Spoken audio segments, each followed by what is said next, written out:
Good evening. Welcome to Soni Irabor Live. Well, tonight we have a Nigerian who's based in California, USA, and we have a lot to talk about African tradition, Nigerian tradition, and the way she has carried on. She wrote a book entitled Resilient, but apart from that, she's been everything. She's a nurse, a bioethics practitioner, and she's also a PhD holder. So, and from her own mouth, we'll be able to discern and understand the beauty of her language, the beauty of her profession, and the things she has had to go through that triggered her determination to write a book entitled Resilient. Her name is Christina Achebe-Mordi. Hello, how are you? Dr. Christina? Oh, thank you for having me.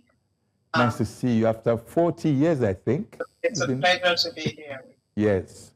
Now, tell us a bit more about Resilient, please, before we go further. Well, before I go into that, I'd like to sort of introduce myself, Dr. Chris Achebe. I am a biological female.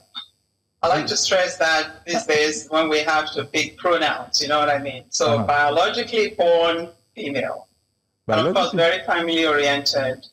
I'm of rather what you might consider quiet disposition, and I have a deep relationship with God, of course, with also my community and people around me. And again, I'm honored to be on this platform to share my views on some topics, especially of my book, Resilient. And just housekeeping. There are no affiliations to any organizations and no conflict of interest here and no financial interest or incentives. I'm not paid to be on this program at this time. And also all information is provided as courtesy of learning from each other and sharing education. Right. That said, please fire away. Okay. The book is 425 pages. From what I gathered from Paul Ejiben's write-up. Now, what prompted, what informed, what gave you the courage to write such a revealing book? Okay. My memoir, Resilient, by Ms. Schroeder. I don't think you have a copy. Sure. But this is it, this is what it looks like, Resilient. Have you been able to obtain a copy, if I may ask? It's still in the works. Dr. Dio. It's still in the works, okay. Well, it opens with a vibrant story of Ma and Umadi, my parents. It was a turbulent journey in their life. Their youthful exuberance, adventures led them to a very rocky marriage, trials during the Biafran War, and it culminated into what I consider a rather premature, tragic early death for them. So Resilient follows Ada and one of the 6 children born by the Ma and Umadi. Their traumatic childhood, Ada had a traumatic childhood that led her into all sorts of hardship and also marriage eventually. And but the wisdom of God and grace and life generally led her to survive. And that's why the book is titled Resilient. It's a love story with purpose.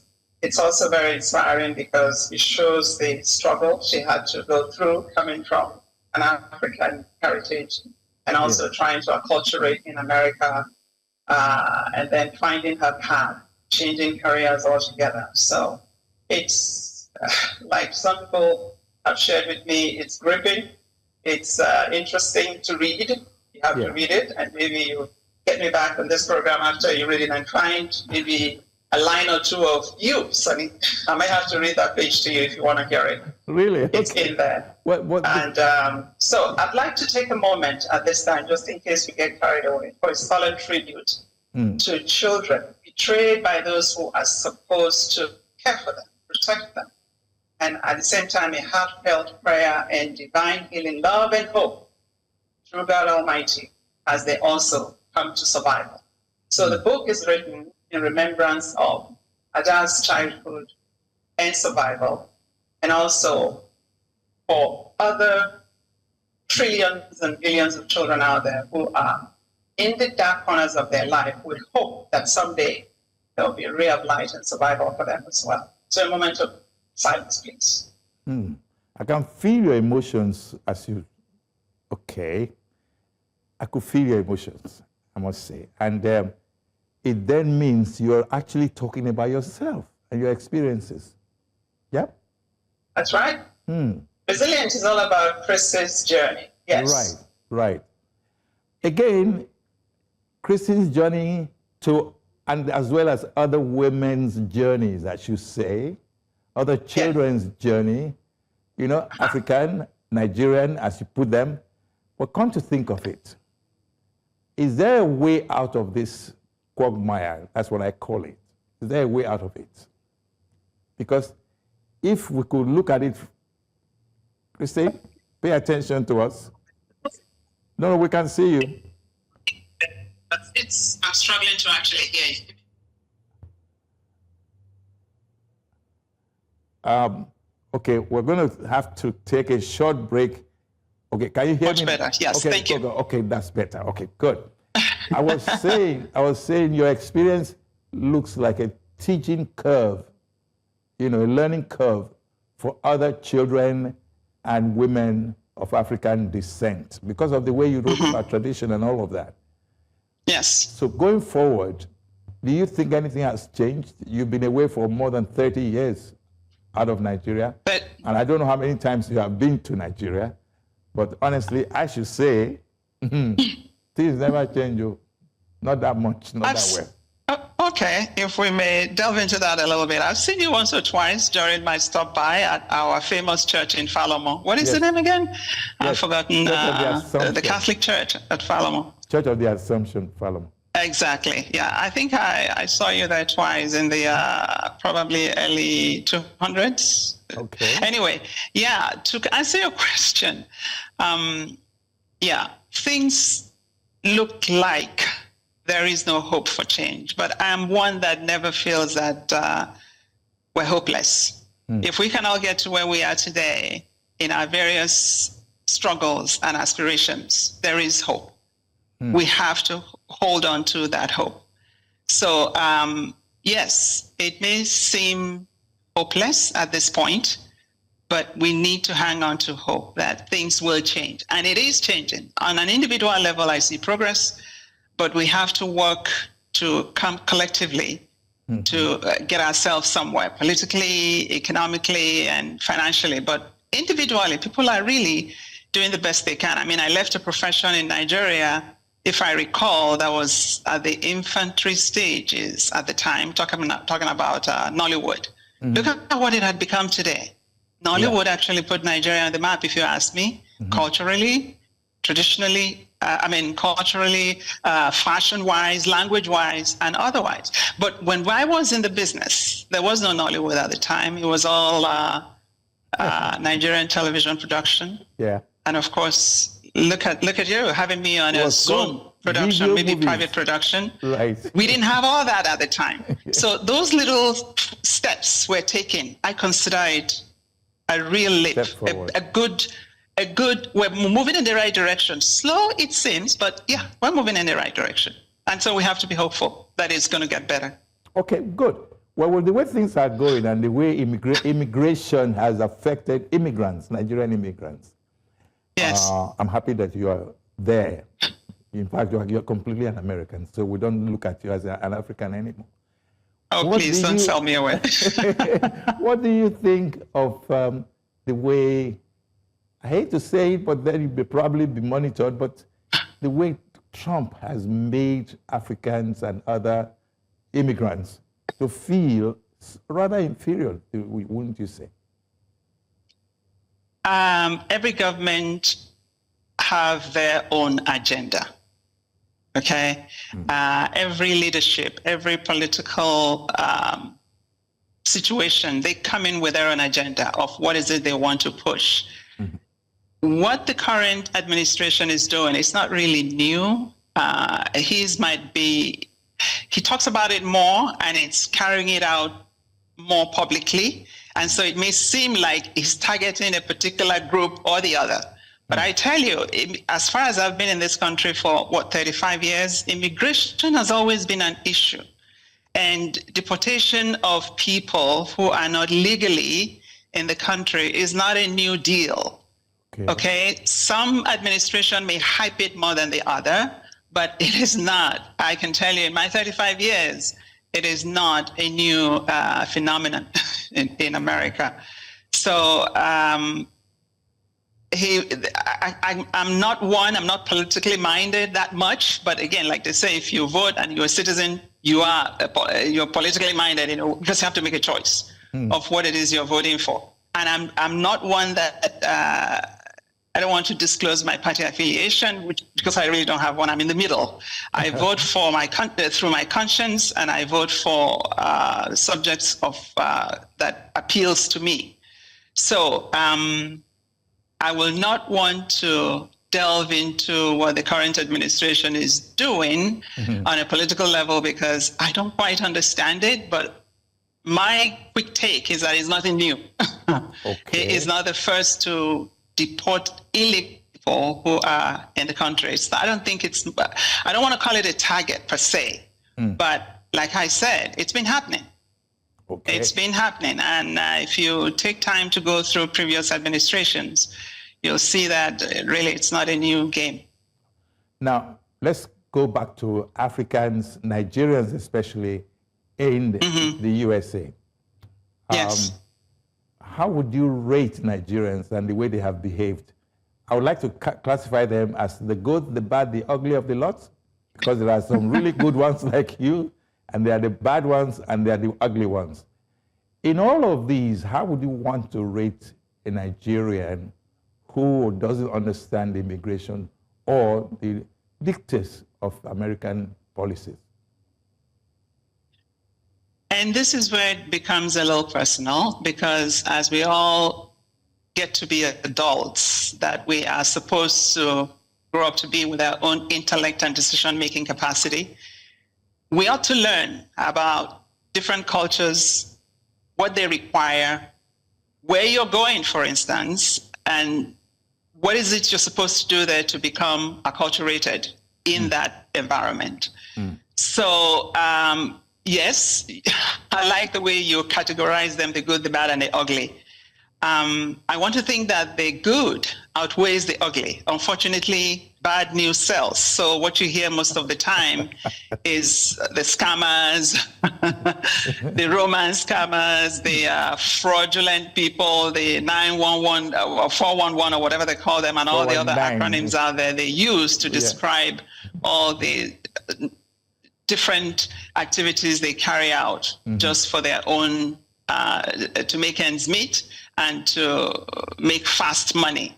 But some of us know that taking your time to learn the culture, to focus on what is it you come to do, and to continue to be the good citizen you were from your own country to the new culture is the way to go.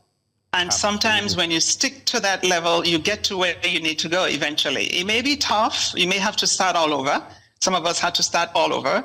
But so I don't want to dwell on the bad guys, because the good guys are winning, in my opinion. I agree with you. We're just going to stop there and take a short break, and we'll be right back after.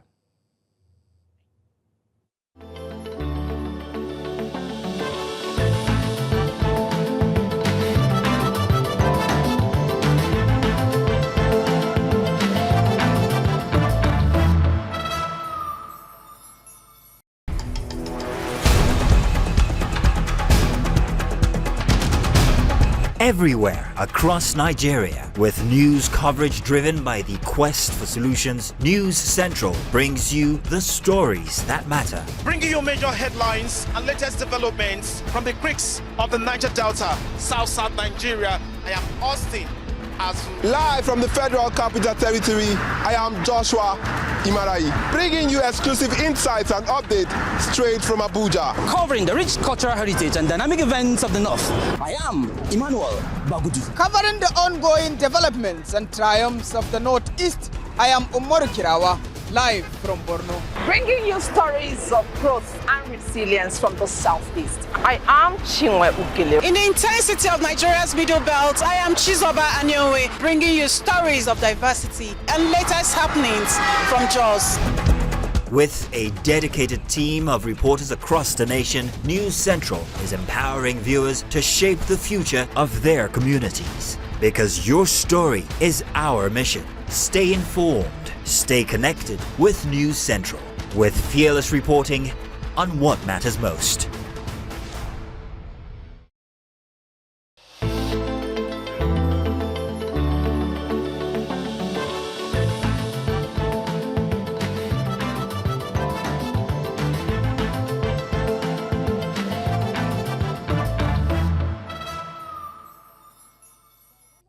Welcome back. Well, Soni Irabor Live featuring Christina Achebe-Mordi, Dr. Christina Achebe-Mordi. Now, when we say PhD, we don't add doctor. When we say doctor, we don't add PhD. But on this occasion, I'm going to add the two of them. Anyway, so Christina. DPS, Doctorate in Professional Studies in Bioethics. Just a quick correction. Right, fine. That you will explain all of that to me. All right. So let's look at these various aspects of your professional career so far. Okay. 35 years. You were a nurse. Then you Yes, I was. Okay. Oh, still is, because it's you have to have that background to get into all the other fields I got into, and I'm still holding on to it. Yes. Can you expatiate more on that, on all of them, please? Okay. I think I should take a quick reference from Resilient again. No problem. If I'm going into my culture. Yeah. So Resilient, if I may read you a page, not a whole page, just a quick. See if I can find it quickly. Yeah, here we go. All right. This is on page 294, hospitalization of a new baby. The medical doctor described the diagnosis as a rare gastrointestinal GI disease and recommended immediate pediatric GI surgery as the best treatment. Given Lexi's grave situation, a pediatric surgeon met with Ada and Charlie to discuss the urgency for an operation. Ada, overwhelmed by fear, anxiety, and tears, and her husband were helpless and ignorant, but had absolute faith in God. They put their differences aside and gave consent for emergency gastrointestinal surgery. Now, I gave you a little synopsis there to let you know that my getting into nursing, as you know, I was into broadcasting in Nigeria and also acting. I did some acting at national television and all that. So, but I came in here, I realized that I needed to make a switch. I had my second child, my son, and he was diagnosed with NEC, necrotizing enterocolitis. That is, colon disease for a late term. And we did not know what was going on. This was within 48 hours of his birth. Ooh. And so I, the mother, had to be discharged within 24 hours because I was okay, but the child was kept in the neonatal intensive care unit. It was tough. We had to go take turns to visit. At some point, I was a fixture in the hospital because I couldn't help going home, not sleeping well, not knowing what's going on with my son. My volunteer attitude came in. So in the neonatal intensive care unit, I was helping nurses, I was helping doctors. At the same time, I was being groomed on how to help my son and bond with him one way or the other. It was the toughest, one of the most critical moments of my life in America. But friendship, and God Almighty is always in charge.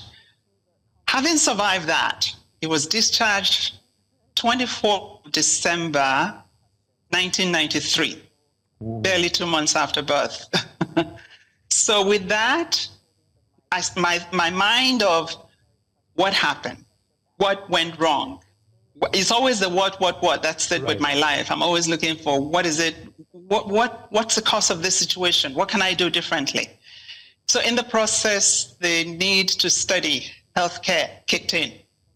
I switched gear from studying journalism to studying nursing. Ooh. So that's how I went into nursing.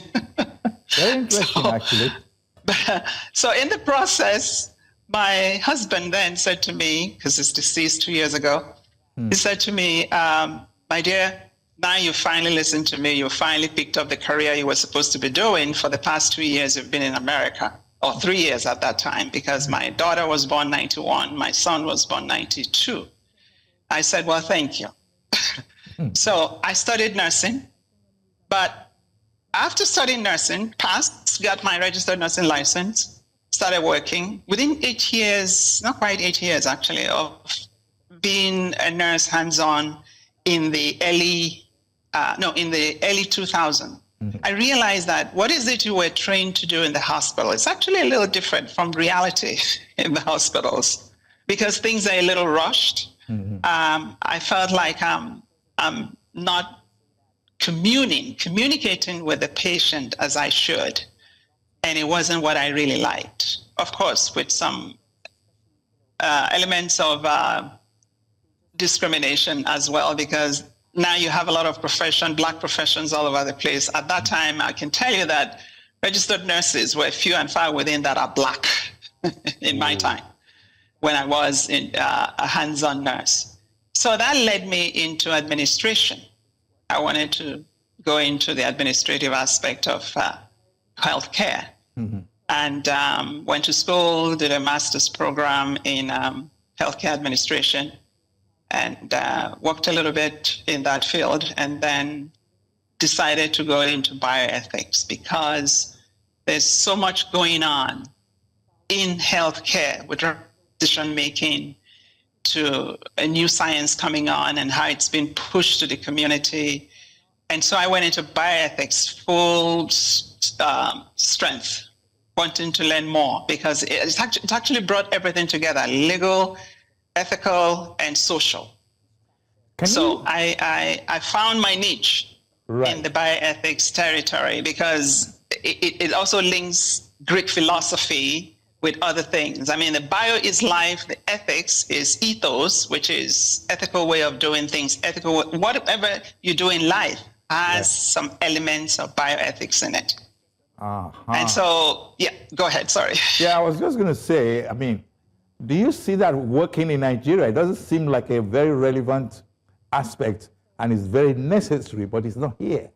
I'm not aware that because honestly, it's a fairly new field of study, I must say. I'll give you a little history.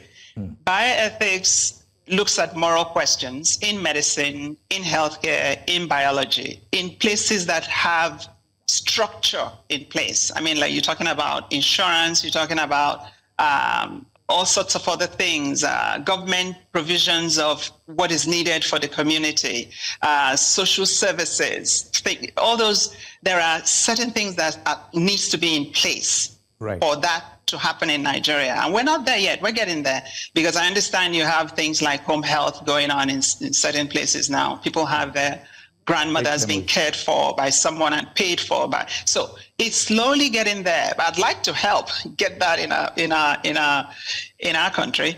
But so, like I'm saying, bioethics cuts across all that, and it's also principles that is used to discuss what is it you need to do, whether it's in science or in helping a patient get better. Has to do with respect for autonomy, beneficence, non-maleficence, and justice. Beneficence is what you're doing for this patient, is it helpful? And then non-maleficence is do no harm to these patients. And you can tell that these 4 principles I've mentioned, for that to happen, for that to work, there has to be a good judicial system in place, so that when it fails, somebody is held accountable. And the accountability of bioethics and how it came to be in the early 20th century, I would say, comes from World War II issues. If you Google or research, you don't have to be a bioethicist to really know this at this time, because the phone makes everything easy for everybody. But World War II, 1947, we remember that historically that there was a lot of Nazis trial with human life, right? Without respect to what is it, to who they are, and it's all guinea pig attitude at that time. Whoever can win conquers. And then there was also the Belmont Report in 1979 that outlined principles of bioethics that I mentioned: the respect for autonomy, the beneficence, the non-malfeasance, and justice. So with all that, the worst of it, in my opinion, was what happened here in America. Tuskegee trial in, I think, 1932 to 1979, where 600 Black men were actually not treated for syphilis, basically. They had syphilis, but they were not treated for it. They were lied to. And for a very long time, these men, 600 of them, many of them died from their families. So the ethical issues with that they realized was withholding the treatment for the disease that has been diagnosed that they have, which is penicillin. Right. As cheap as it is, and as available as it was at that time, it was not utilized. Why? Because some group of people think they have the right over others, you see. So with all that came bioethics, the study of bioethics, and the need to have it as a field of study. I'm very sure. I'm very sure that there are a lot of Nigerian doctors or medical personnel that will say, oh, there is bioethics in Nigeria, there is bioethics in Africa, maybe South Africa, I don't know. But probably South Africa, I would say, But it is not visible, it's not tenable, we are not aware of it, I'm not aware of it, and that's why I'm being this loud about it. But I like the fact that you isolated it and decided to explain it further. How can we therefore seek your intervention, somebody like you, if we say, oh, there's a Nigerian who is based in the US, DPS, you said it was, right? Yes, DPS. Okay. It could be DPS bioethics too, yes. Right. So we say there's a I did my program at Albany Medical College, which has been around since the 1800s. So you're very grounded then. So you should come to Nigeria. Let's see what you can do with such things. I'll be glad to. I'll definitely be glad to come in to help, because we have a lot of injustice in our country as well. Very much going on, especially in the medical system, I would say. Well, across the board, but I say medical system because that's where I know I've paid attention. Yeah, but the truth is, it's not that visible here. And so because of that, people don't know what to do, how to go about what they should do, and how to reclaim their rights. They don't. But anyway, let's discuss the issue. What about GMO? That's a very, very, very serious issue that is going on in Nigeria. GMO. Well, the genetically modified organism. Huh? Right. Well, because it falls within the realm of bioethics, doesn't it? Yes, of course, absolutely. Like I said, our lives, everyday lives, revolve around bioethics. Right. Just think of the 4 principles I've given you. Okay. Non-malfeasance, beneficence, justice, and of course, I mentioned the respect for autonomy. Okay. Whatever you do, it's always, how does this respect this person? How does it benefit? How does what I'm doing benefit this person? Okay, you have to always keep that in mind, whether it's individually or as a group or as a company. That's why every company in America, I must say, has bioethics also as part of the training. Some may call it just ethics, but it's a way of life. It's the principle that guides the way we do things. So I'm sorry, ask your question, repeat your question again, because I got carried away trying to remind you of the principles. Well, the thing is, how can GMO, which I believe falls within the realm of bioethics, be controlled here? Because it seems to be, it's affecting our agricultural produce. I agree with you. Very seriously, we're worried. The genetically modified organisms is all around us. Wow. Before I left Nigeria, I would say I don't know what that is. But when I came to America the first time, my first year, I visited 1988, and I saw some very shiny apples and shiny banana. Yes. And everything was so, pristine almost. Pristine and good looking. Yeah. It's like you want to use it to decorate your home, not eat. And I'm like, what is this? Yes. And then you take a bite, sugar rush. It just rushes all over you. So the point is, GMO started as, if I recall, as a way to make food more available, bioavailable for people, because the population of the world is ballooning, and they're thinking, how are we going to feed everybody? Not everybody wants to be a farmer anymore. I mean, before our forefathers, we can count a quite reasonable number of them being farmers. But by the time you and I got some education, what did we do? Leave our cultural zone, leave our villages, and we are in Lagos trying to do white collar job, right? So in that process, GMO slowly came to be. I remember when I was doing my master's in healthcare administration, we took a trip to China. This was 2009. And that was the first time I actually heard the word GMO, because there was the use, they were using tobacco.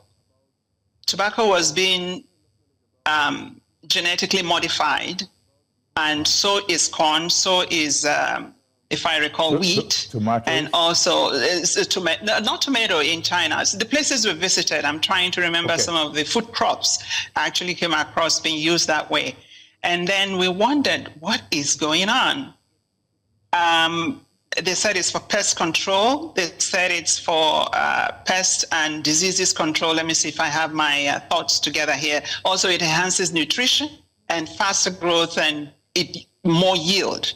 Again, at that time, it was what you might call cisgenic GMO. In other words, they're using plant to plant to make it more bioavailable for people, and a lot to be able to feed the population. That was, people then China was exporting. Every country was trying to export as much food as they can. So from then on, it has now gone into area of transgenic. Oh. Where, and this is where it's becoming nefarious, because people are beginning to dabble into areas that I regard slippery slope. They take a genetic organism from one animal and implant it in another. For instance, there's an experiment going on where human genes are being implanted in animals like pig to grow them so that these things can be used to cure chronic diseases. I watched a video not long ago where a woman that needed kidney because she had kidney failure said that she will take the kidney anytime, a kidney that is going to be harvested from a pig. And the question is, the bioethics question here is, when is the cutoff? Who regulates this? And where is the cutoff for all this? We're talking in the Western world. In countries where there are no regulations at all, what's going to happen to the citizens? Everyone will become a guinea pig. Well, let me tell you something. There was a video that went around that had, I should say it, Bill Gates, one of the richest men in the world, saying in the video that there was a need to, reduce the population of Africa. And Monsanto is one of the things that he's very involved in. And Monsanto is, directly involved in GMO products. So how do you now relate or correlate some of these things without thinking that somebody somewhere is trying to do you in? That's our worry. Yes, one might see it that way, but again, every individual, every organization, every country, every political leader have their own agenda. I didn't see the video you're talking about, but if I would worry too if I come across such video with such utterances coming out. But we have to be aware that there's so many, AI images of things floating around too. Are we sure AI. This is him talking? This was before AI. Oh, this was before AI. Before AI, yes. Okay. Right. Okay.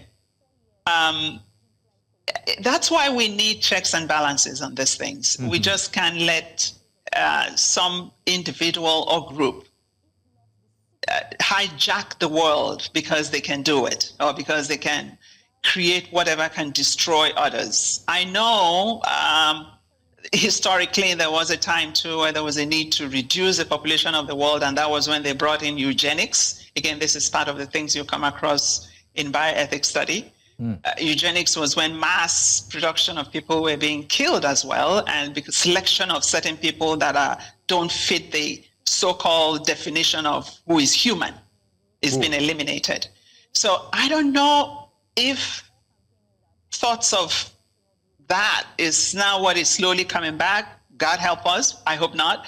I hope not too. But I hope not, but that's why there's need to have a standardized agency or body that will keep an eye on these things, because the world, individuals and companies that have the deep pocket are really going rogue, trying to create all kinds of things I like the way you that said, some of us can never dream of.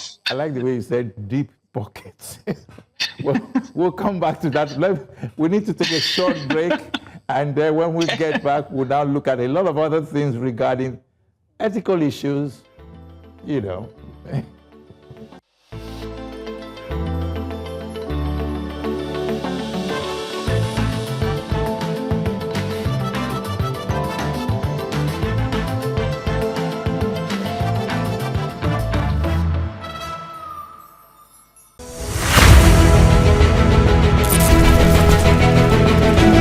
Emotions are high, people are angry, people are in tears. I notice. All around me there are people, many of them trying to salvage whatever they can salvage. It's Ismaila Mohammed, whom was shot by one of the officers of the Nigerian army. This is the hole where the bullet penetrated, and that's the second hole. Right behind me are members of the Nigerian police force to alert the protesters that they've gone past their time. They came out with reinforcement, basically. All right, at the moment, 2 roll on now.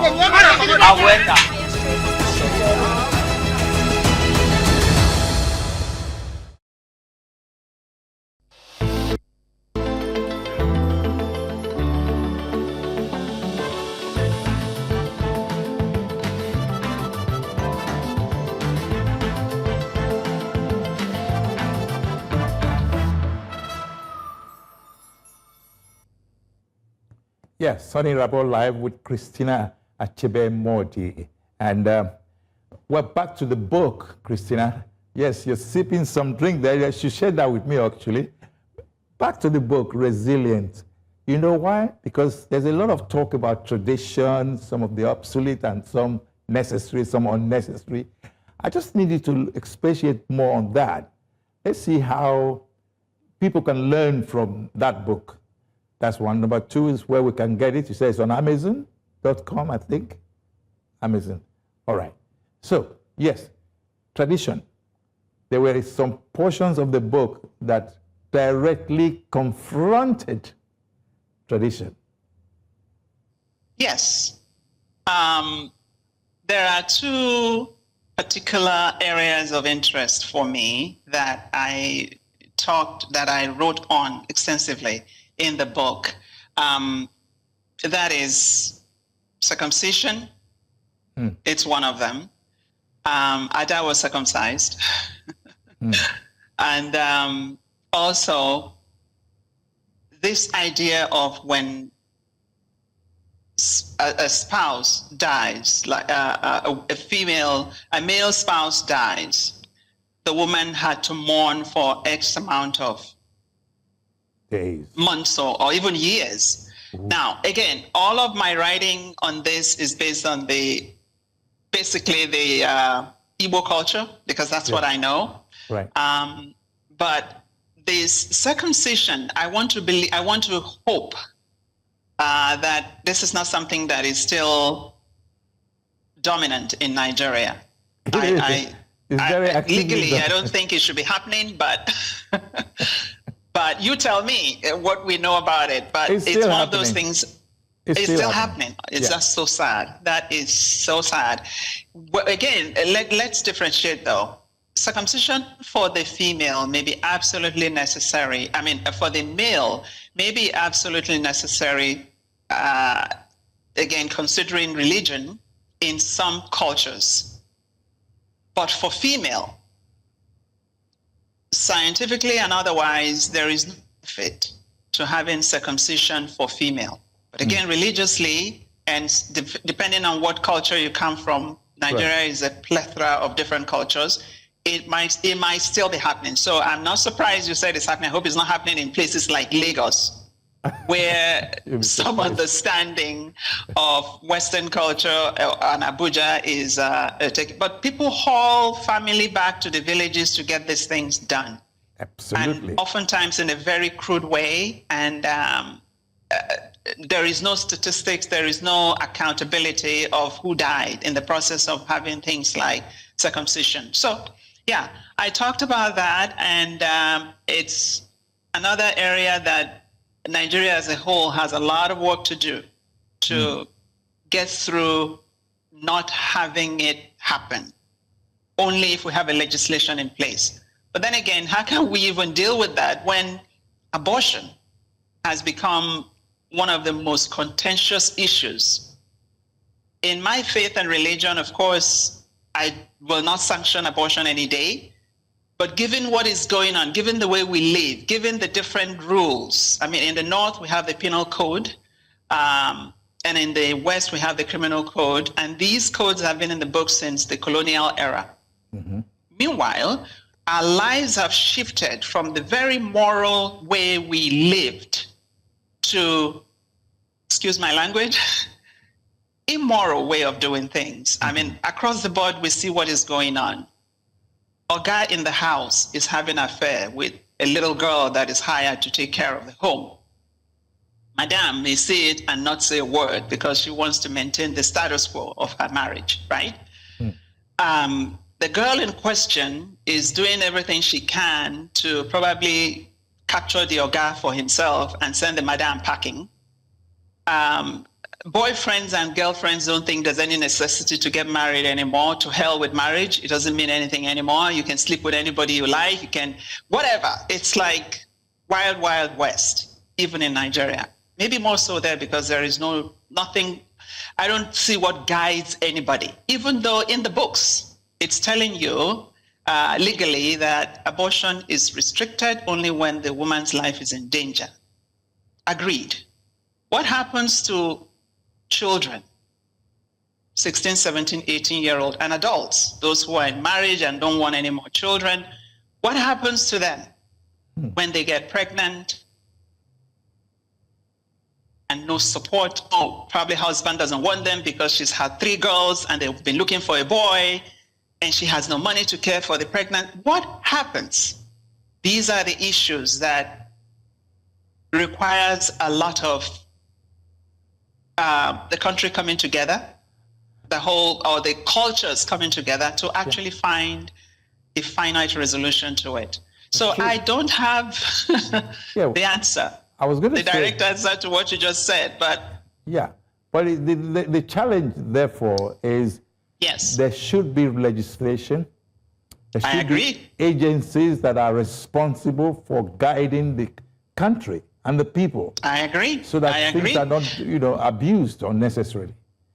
I totally agree with you. But like I said, that legislation and changes should start with the one law that has been in the books. I think, if I recall, I wrote my thesis, my doctoral thesis on this subject, as a matter of fact. I think Dr. Femi Ransom Kuti, if I recall, tried to make a change with this particular law that I'm talking about.